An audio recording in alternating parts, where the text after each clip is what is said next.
Meu nome é José Jardim, sou presidente da Associação Brasileira de Asmáticos São Paulo e vamos discutir sobre a aderência e o controle da asma.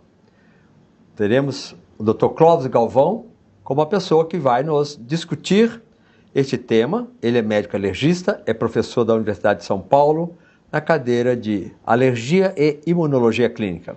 Dr. Clóvis é o diretor científico da Associação Brasileira de Asmáticos. Clóvis, o que é aderência ao tratamento?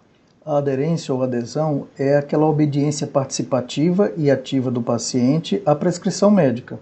E aí a gente tem que explicar que a prescrição médica aqui não é só a receita, é seguir todas as orientações que o médico dá para o controle de determinada doença. Quais são aqueles fatores que mais interferem na aderência ou na adesão de um paciente a uma doença? São vários fatores, né? A educação do paciente é o que a gente mais enfatiza, porque principalmente nessas doenças crônicas como a asma, quanto mais a família, quanto mais o paciente estiver informado a respeito da doença, mais ele vai participar do próprio tratamento. O papel do médico aí seria só de um orientador.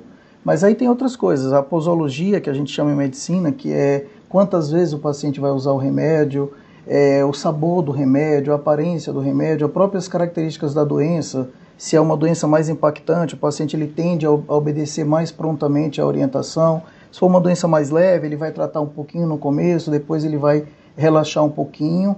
E aí é o papel da gente estar sempre educando esse paciente, chamando ele para participar do tratamento e fazendo com que ele tenha uma boa aderência. Além do médico, que está mais diretamente ligado ao paciente, quais são as outras pessoas que fazem parte da equipe de saúde que poderiam estar nos ajudando na aderência ou adesão do paciente ao tratamento? Então, a equipe de enfermagem é muito importante, né? Mas a gente, numa doença crônica, como no caso das alergias respiratórias, como a asma, o próprio paciente ele tem que ser o ator principal e a família tem que ser também muito participativa, né? Só para você ter uma ideia, os estudos feitos no Brasil mostram que a aderência na asma é em torno de 50%. É até um pouquinho maior, porque tem alguns trabalhos mostrando em outras doenças que é sempre em torno aí de 30%, 40%. Talvez a asma, por ser um pouquinho impactante, a gente tenha essa aderência aí em torno de 50%. Só que a gente acha que isso pode ser melhorado e o paciente tem que participar dessa melhora, né? É uma porcentagem baixa, né? Só metade segue o nosso tratamento. Só metade. Isso é igual no resto do mundo também? No resto do mundo também. O que a gente observa na asma é que o paciente ele tende a tratar só as exacerbações, só a crise. Então, quando ele está em crise, ele procura o serviço médico, um posto, um serviço de emergência, e depois ele não faz o tratamento de controle. E é aí que a aderência cai. Porque ele precisa ter a consciência, ele precisa ser educado para saber que numa doença crônica como a asma, o tratamento preventivo, que deve começar desde o controle ambiental, que afastando todos os desencadeantes, reconhecendo os primeiros sintomas de crise e fazendo o uso correto da medicação de controle, da medicação preventiva.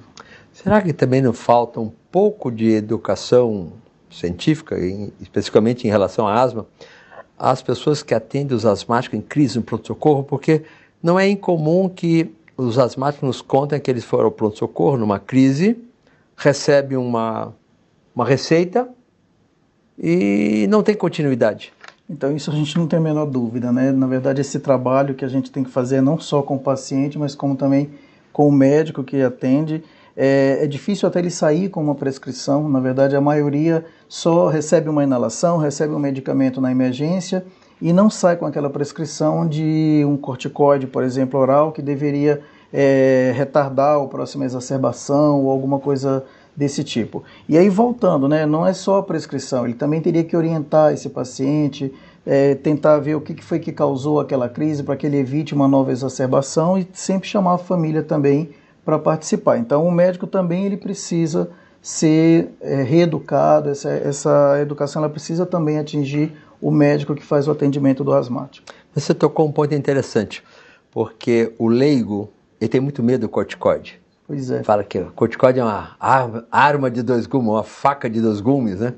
Agora, nós que trabalhamos com os pacientes asmáticos, que tratamos pacientes asmáticos e sabemos que é uma doença inflamatória e queremos que todos os pacientes saibam que é uma doença inflamatória, o corticoide é essencial, né? O corticoide é a medicação de primeira linha que a gente usa para tratar preventivamente, né, por controle, e aí a gente usa mais a via inalatória exatamente porque a gente conhece os efeitos colaterais que podem vir. O que a gente chama atenção é que, assim, realmente o corticoide ele tem alguns efeitos, mas se você faz o uso da medicação com a recomendação médica adequada, então você não está correndo tanto risco assim. A gente sabe, por vários levantamentos realizados, que a asma mal controlada, essa doença com crises frequentes, ela é muito mais prejudicial do que o uso do corticoide poderia ser. Por fim, como é que nós podemos orientar o nosso paciente para que ele tenha aderência ao tratamento?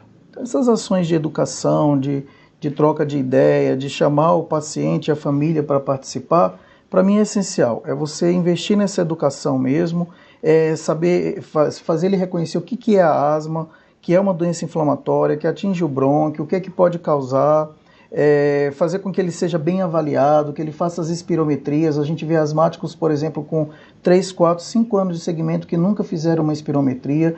Então tudo isso faz parte de uma boa avaliação, de um bom andamento, e o paciente se sentindo melhor assistido, ele vai ter uma melhor aderência. Porque aí entra um fator até que a gente não tinha comentado, que também interfere muito na aderência do paciente, que é a relação médico-paciente. Quanto mais confiança o paciente tem no médico, mais ele vai ser aderente.